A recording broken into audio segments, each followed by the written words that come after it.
دعاؤں سے وہ کام بنتے ہیں جو نہ پیسے سے بنتے ہیں نہ مجاہدے سے بنتے ہیں۔ مجھے پتہ نہیں کہ اللہ نے یہ سارا نظام میرے ساتھ کیوں چلایا، کیسے چلایا۔ تم واپس آئے تو دونوں مائیاں عرب والی کی تھی، سوئی پڑی تھی۔ میں نے کہا اماں جی اٹھو، تھوڑا گھر ویکھ آیا، تم لے جانا۔ تم میں سے ایک دم وے بیٹا تینوں رب اپنے سونے دیا زیارتاں کرائی رکھے۔ میں نے بیگم سے کہا بیگم یہ دعا قبول ہو گئی۔ 90 سے لے کر آج تک بلا ناغہ میرے رب نے مجھے اپنے گھر بلایا، لہذا میں اس کے سامنے ایسے منہ کر کے کھڑا ہو گیا۔ وہ ایسے دعا مانگ رہا تھا، مانگتے اس نے جب اوپر نظر اٹھائی تو مجھے دیکھا تو اس نے ایسے بھی نہیں کیا، اتنے ہی ہاتھ چھڑے دوڑ کے میرے پاس آیا، کہنے لگا مولانا تمہیں پتہ میں کی دعا کر رہا سی؟ میں کہا میں کوئی نجومیہ جو انہوں پتہ لگے ہوئے۔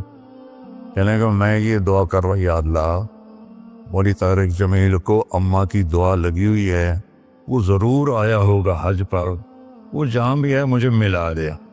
کہ یہ میرے الفاظ ختم ہوئے تو تو سامنے کھڑا تھا۔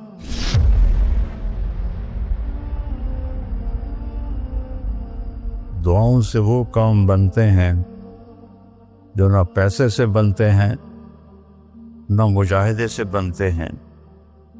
مجھے پتہ نہیں کہ اللہ نے یہ سارا نظام میرے ساتھ کیوں چلایا، کیسے چلایا۔ یہ ایک واقعہ کی طرف میرا ذہن جاتا تھا۔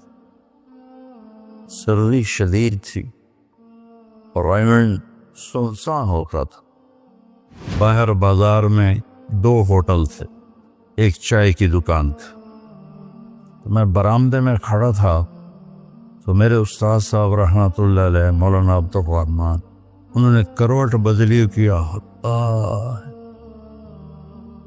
تو ان کے قریب دوسرے استاد لیٹے ہوئے تھے، مولوی احمد بٹلہ صاحب۔ کہنے کہ مولانا کیا ہوا؟ کہنے کہ سر میں بہت درد ہے۔ بس یہ سننا تھا کہ میں اوپر گیلری میں میرا بستر تھا اور وہ اتنی سختی تھی گورنمنٹ میں کہ یہ جو گھڑی باندھنا بھی وہ کیا تھا، خلاف قانون تھا، اور تھرمس رکھنا بھی خلاف قانون تھا۔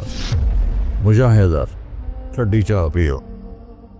تو 2 لڑکوں نے تھرموس چوری رکھا ہوا تھا، تو وہ میں ایک کو میں نے جا اٹھایا، میں نے بوئے تھرموس کے تھے، کہتا وہ پڑا ہوا ہے، وہ پڑا۔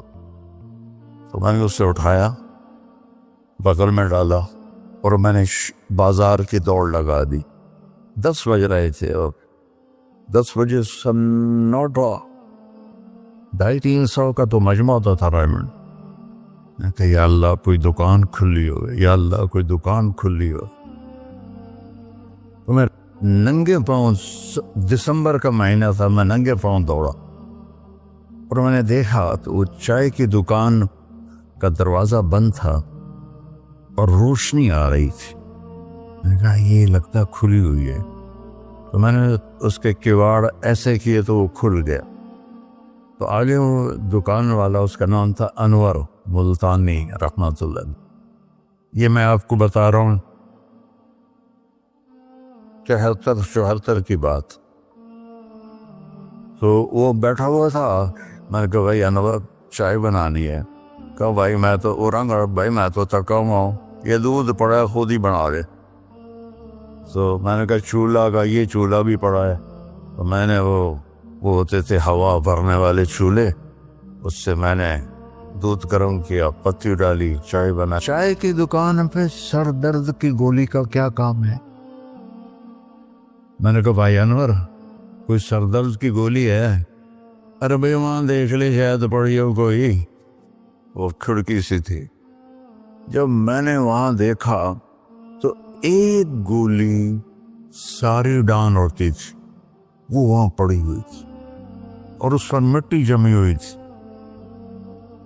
جب اللہ کچھ دینا چاہتا ہے میں نے وہ گولی اٹھائی، وہ پھر دوڑ لگائی ننگے پاؤں، اور مولانا رحمہ اللہ فوت ہو گئے، سر پر رضائی لے کے لیٹے ہوئے تھے، تو میں نے ایسے پاؤں دبائے تو انہوں نے رضائی اٹھا کر، ہاں کیا بات ہے؟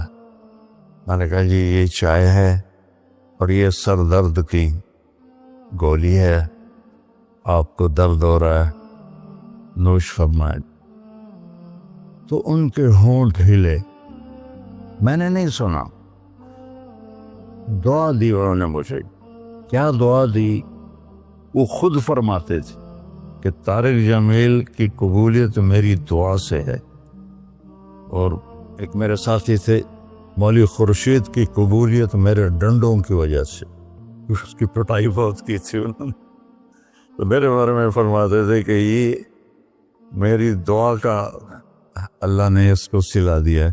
تو انہوں نے بے ساختہ مجھے دعا دی، وہ میں نے سنی نہیں، چائے پلائی، گولی کھلائی، اللہ نے کیا سے کیا کرتے۔ میں اپنی بیگم پھوپھی رحمۃ اللہ علیہ والدہ رحمۃ اللہ علیہ کے ساتھ حج پہ گیا، ان کو لے کر میں باہر نکلا تو دو بوڑھی عورتیں بیٹھی تھیں۔ میں کہ اماں جی کیوں بیٹھی ہو؟ کہ پوتا راہ بھول گئی ہیں۔ اب میرا بھی وہ دوسرا حج تھا، مجھے بھی مدینہ کا حدود اربا پتہ نہیں تھا۔ میں کہ کوئی ہے تھوڑے کول کارڈ؟ انہوں نے کہا اے کارڈ ہے۔ میں کہ آ جاؤ، اور دونوں چل پڑی۔ مجھے ایک عرب ساتھی نے پورا گھر دے دیا ہوا تھا۔ جو دروازے پر پہنچے تھے ایک اور کھانے لگی، نہیں میں نہیں جانتی۔ وہ کرنے کے ویکھے نا شور شریف لگتا ہے، کوئی ایڈی وڈی گل، آ جا آ جا۔ وہاں کو لے کے میں نے اپنی بیگم سے کہا کہ ان کو کھانا کھلاؤ، اور وہ کارڈ لے کر میں اپنے ایک دوست کے پاس گیا، وہ جو جس کا گھر تھا۔ میں نے کہا اٹھو دکان سے اور یہ پتہ تلاش کروا۔ تو ہم دونوں گاڑی میں بیٹھے اور گھومتے گھومتے گھومتے کوئی آدھے گھنٹے کے بعد ہم نے وہ بلڈنگ تلاش کری۔ تو ہم واپس آئے تو دونوں مائیاں عرب والے کی تھیں، سوئی پڑی تھی۔ میں نے کہا اماں جی اٹھو، تھوڑا گھر ویکھ آیا، تم لے جانا۔ تو ان میں سے ایک دم ہوئے، وے بیٹا تینوں آؤ، وہ تینوں رب اپنے سونے دیا زیارتاں کرائی رکھے کرائی رکھے کرائی رکھے۔ میں نے بیگم سے کہا بیگم یہ دعا قبول ہو گئی ہے۔ 90 سے لے کر آج تک بلا ناغہ میرے رب نے مجھے اپنے گھر بلایا۔ ایک 94 کا حج نہیں ہوا کہ وہ میری انگلینڈ تشکیل ہو گئی تو میں وہاں چلا گیا، پے در پے حج عمرہ حج عمرہ حج عمرہ حج عمرہ۔ یہ 3 سال کووڈ کے جو آئے تھے نا وہ ناغہ ہے۔ تو میں ہمیشہ کہتا تھا کہ اماں دی دعا۔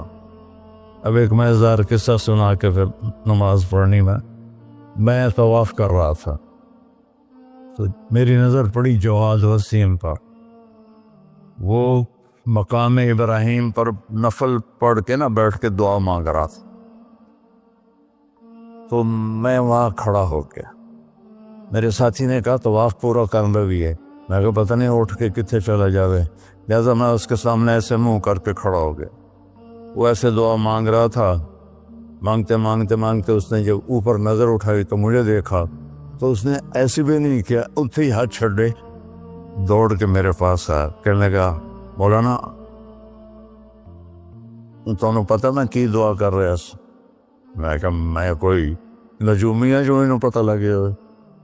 کہنے لگا میں یہ دعا کر رہا، یا اللہ مولوی طارق جمیل کو اماں کی دعا لگی ہوئی ہے، وہ ضرور آیا ہوگا حج پر، وہ جہاں بھی ہے مجھے ملا دیا۔ کہ یہ میرے الفاظ ختم ہوئے تو تو سامنے کھڑا تھا۔ تو اس میں آپ کو دعائیں ملیں گی بڑی زبردست۔ اللہ اپنے فرائض پورے کرو، نماز میں ناغہ نہ ہو، کسی کے لیے دل میں نفرت نہ رکھو، آپس میں اگر صحیح چلنا ہے تو ایک دوسرے کی غیبت نہ کرو، برائی نہ کرو، تو پھر انشاءاللہ نسلوں تک اللہ ہمارا یہ کام چلے گا. میں روزانہ مانگتا ہوں یا اللہ اس کو صدیوں پر لے جا. یہ نہیں کہ میں چلا جاؤں تو کام ختم ہو جائے. یا اللہ اس کو صدیوں پر لے جا، تیرے لیے کیا مشکل. تو میں آپ سب کا شکر گزار ہوں، اور یہ جو انہوں نے اتنا خوبصورت انتظام کیا ہے اس پر بھی انتظام والوں کا بڑا شکر گزار ہوں. پتہ ہے اس بستی کا نام کیا تھا پرانا؟ ڈل لالا. ڈل کہتے ہیں اس کنویں کو جس میں پانی نہ ہو، اس کو ڈل کہتے ہیں. تو یہاں پہلے آبادی نہیں تھی. 1945 میں ہمارا گاؤں ہے وہ ادھر حسین پراڑی والا، وہ 300-400 سال پرانا گاؤں ہے. تو جیسے برادریوں میں ہو جاتی ہے خبر، تو وہ کچھ ہوا ہوگا ہماری تو پیدائش سے پہلے. تو میرے تایا رحمۃ اللہ علیہ میاں حق نواز، انہوں نے آ کر یہاں گھر بنایا. اس وقت اس سے 50,000 روپیہ خرچ کیا تھا. تو 1948 میں پھر ان کے چھوٹے بھائی تھے میرے والد، انہوں نے آ کے گھر بنا لیا. تو اس گاؤں کی ابتدا ہوئی اور بسم اللہ ہوئی. تو اللہ تعالیٰ اسے آباد رکھے، اس چھوٹے سے گاؤں سے اس میں یہ رونقیں لگی رہیں. آپ کے تعاون کا، ان مستورات کا، ان بچیوں کا، آپ کا سب کا انتہائی شکر گزار ہوں. آپ اپنے اس کو جاری رکھیں. میں اجازت چاہتا ہوں کیونکہ مجھے فیصل آباد نکلنا ہے. اللہ بہت برکت دے، آپ سب کو قبول فرمائے. السلام علیکم.